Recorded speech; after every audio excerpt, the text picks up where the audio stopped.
السلام علیکم ورحمۃ اللہ۔ بسم اللہ الرحمن الرحیم۔ ابھی ہم پڑھیں گے تفہیم عبارت نمبر 4۔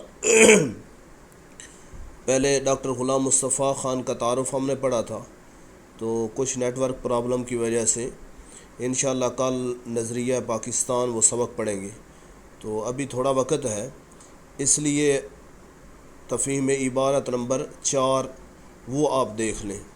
تو میرے پاس ہے سر جہانگیر صاحب اور جوید الرحمان صاحب کی لکھی ہوئی کتاب نگار اردو، اس کے اوپر جو چوتھے تفہیم عبارت ہے وہ آپ دیکھیں گے۔ آپ کے شرح سرمایہ اردو کے اوپر یہ پیراگراف آپ کو ملے گا 10ویں پیراگراف میں، پیراگراف نمبر 10، اور پیج نمبر ہے 496 496۔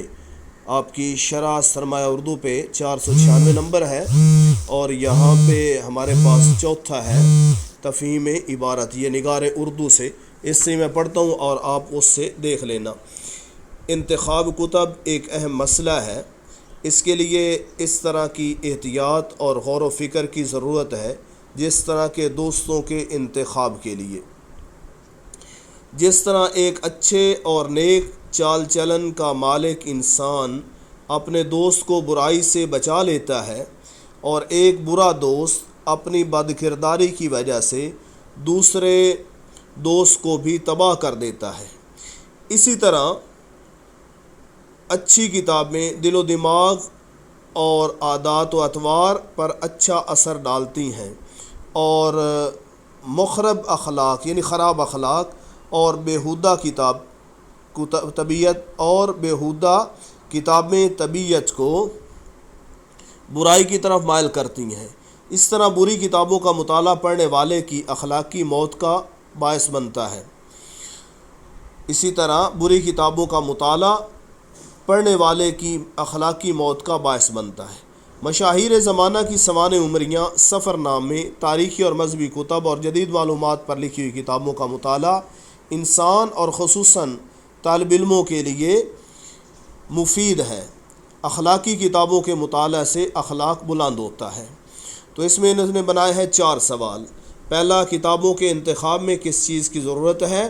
دوسرا، برا دوست کیا نقصان پہنچاتا ہے؟ اور تیسرا، خراب کتابیں پڑھنے سے کیا نقصان ہوتا ہے؟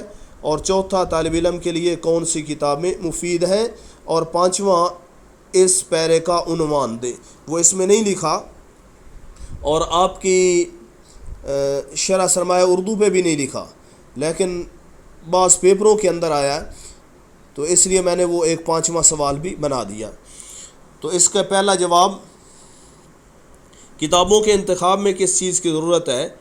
جواب، کتابوں کے انتخاب میں بڑی احتیاط اور غور و فکر کی ضرورت ہوتی ہے، جس طرح کے دوستوں کے انتخاب کے لیے احتیاط اور غور و فکر کی ضرورت ہوتی ہے۔ دوسرا سوال، برا دوست کیا نقصان پہنچاتا ہے؟ برا دوست بد کرداری کی وجہ سے دوسرے دوست کو تباہ کر دیتا ہے۔ صحبت تالے ترا تالے کنند، برے کی صحبت بندے کو برا بنا دیتی ہے۔ چوتھا، خراب کتابیں پڑھنے سے کیا نقصان ہوتا ہے؟ خراب کتابیں پڑھنے سے طبیعت برائی کی طرف مائل ہوتی ہے اور اخلاق کی بربادی ہوتی ہے۔ چوتھا سوال، طالب علم کے لیے کون سی کتابیں مفید ہیں؟ طالب علم کے لیے مشاہیر کی سوانح عمریاں، سفر نامے، تاریخی اور مذہبی کتب مفید ہوتی ہیں، تاکہ اس کی معلومات میں اضافہ ہو اور اس کا اخلاق بلند ہو۔ تو آخری سوال 5واں، اس پیرے کا عنوان دیں۔ تو اپنی طرف سے آپ کوئی بھی عنوان دے سکتے ہیں، اچھی اور بری کتابیں، اس کا عنوان دے لیں۔ تو یہ چوتھی تفہیم عبارت ہے، تو اس کو غور سے پڑھیں، دیکھیں، اور اگر اسکرین شاٹ لینا ہو تو یہ میں نے بالکل واضح کر دیا ہے، یہاں پہ رکھ کے اس کا اسکرین شاٹ بھی آپ لے سکتے ہیں۔ تو اس کے اوپر یہ سوال پیرا بھی آ گیا، نیچے سوال بھی آ گئے، اور چاروں سوالوں کا جواب بھی آ گیا، اور 5واں سوال، اس سبق کا مناسب عنوان دیں۔ تو اس سبق کا مناسب عنوان ہوگا اچھی اور بری کتابیں۔ آپ کے شرح سرمایہ اردو پہ 496 صفحہ پہ ہے، اور پیراگراف نمبر 10 بنتا ہے۔ تو انہوں نے لکھا ہے ملتان بورڈ، لاہور بورڈ 2004 میں اور لاہور بورڈ میں 2014 میں یہ پیراگراف آیا ہے۔ تو یہ آسان سا ہوتا ہے اور اس میں 5 نمبر کا ہوتا ہے، 2 پیرے آتے ہیں اگر تو پھر 10 نمبر کے ہوئے۔ تو اس کو ذرا احتیاط سے یاد کر لینا۔ السلام علیکم ورحمۃ اللہ۔